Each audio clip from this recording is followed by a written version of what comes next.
and the omnibus. So I was forced into the Archers when I was a child. And look, it's come back to bite me later on. I'm awash with this stuff.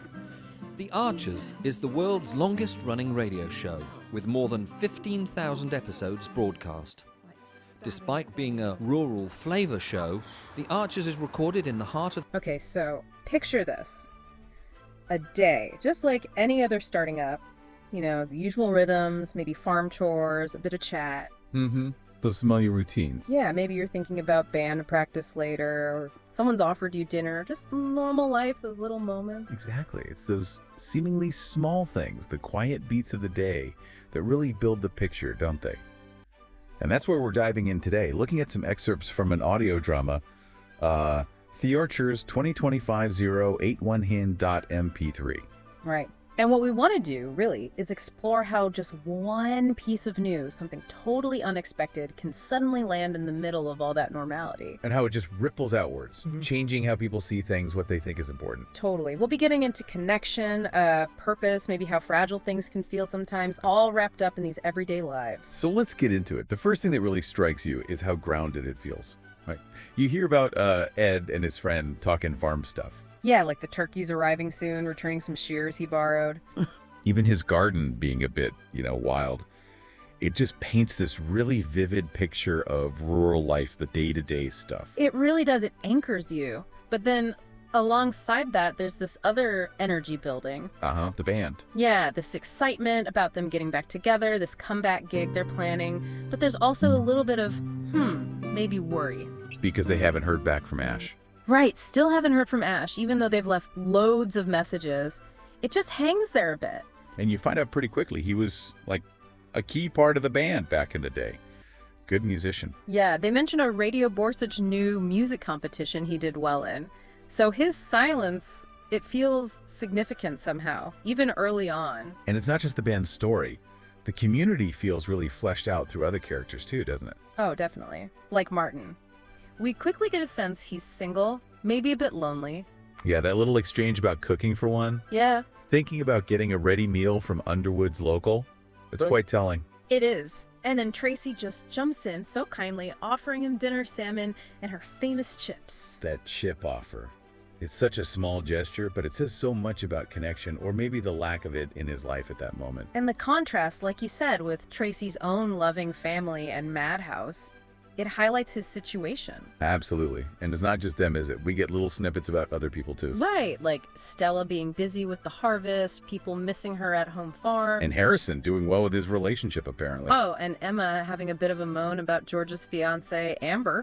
Yeah, and Amber takes a bit of getting used to and was in a foul mood. Just those little everyday grumbles and observations. It all builds this really believable world, this sense of a community ticking along, which I suppose makes what happens next feel even more jarring. Exactly. All these threads, these normalcies create this backdrop.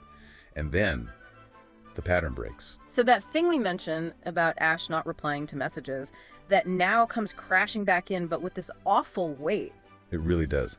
The source shows the moment the news arrives, just boom, a message. Ash died.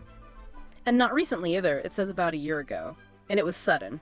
You just feel the shock hit the others. Yeah. That reaction, oh, it's terrible news, poor Ash. It's that disbelief, trying to process it. It's brutal. And then the next detail, oh man. This just deepens the tragedy, doesn't it? Finding out he left behind kids. 2 young children, yeah. A girl and a boy. Only young, too. Primary school, I think. Yeah. It's just heartbreaking. And his wife, Jenna, having to travel all the way from Cumbria, the Lake District, a long way to come just to talk to them. Wow. The weight of that for her, for the kids, it's immense. It absolutely is. And that kind of loss, especially someone young with a family, is more than just sad news. It forces everyone else to kind of stop. Yeah, it makes you look at your own life, doesn't it? It suddenly puts everything in a different light. Totally. And you see that immediately with the bandmates, how all the little everyday stresses just vanish. It's right there in the source. All the silly little things that you get stressed about at work, at home, they don't matter, do they? That sudden clarity. It's almost like a physical jolt, isn't it? Those things that felt so huge 5 minutes ago now seem insignificant. It's that stark reminder, like the source says, that we're just a tiny speckle on a rock in an infinite universe. puts things in perspective, all right? It makes you really question what you spend your energy on day to day. It really does. And interestingly, this shock seems to also maybe reignite their passion for the music. Yeah, it feels like it. That excitement about playing again, describing their sound as a cross between the Rolling Stones and the Foo Fighters. It's like finding joy becomes more urgent somehow. Which makes you think about that contrast with Chelsea, who Tracy was worried about. Right, because Chelsea works 2 other jobs, but apparently didn't have any hobbies. It kind of subtly underscores how important it is to have something for yourself, something beyond just the grind. Are you just working, or are you actually living? That's a really good point. And thinking about living, connecting, it brings us back to Martin. Yeah. He starts reflecting more, doesn't he? Thinking about his past relationship with Marlene. And how I felt he couldn't really be myself with her, how it felt like hard work. And maybe that chat with Tracy, plus the news about Ash, it sort of pushes him to think, okay, maybe I need to stop worrying so much. Yeah, exactly. He says he needs to just forget about things, have a bit more fun, get out of that rut. Even if it's just playing golf, the source mentions Jazzer is not too shabby at it. It's about finding any way to connect, to find a bit of enjoyment. It really is just grabbing hold of the present moment. And there's that other layer too, the band looking back, that mix of nostalgia and, well, reality. Yeah, remembering their youthful confidence, or maybe arrogance, as one of them says. Compared to now, when life has, got in the way.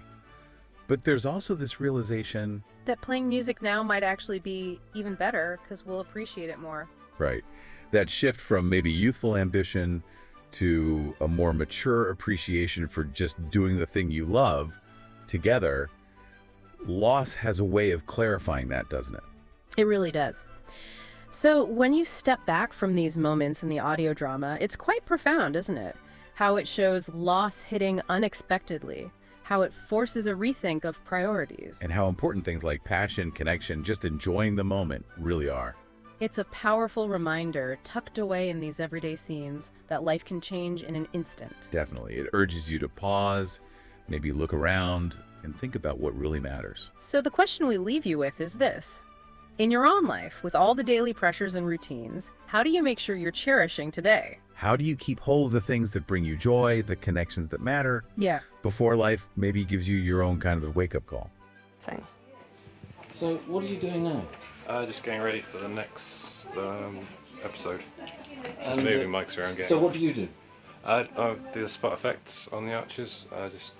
Any Are you what we movements call Foley then? and- kind of. Yep. Okay. And these are all part of the paraphernalia of production. Yep. That's the ball bar. That's, This one. yep. That's. Hayley so wanted to be in their own place when their baby came. It's due in 2 months. Not much chance of that now.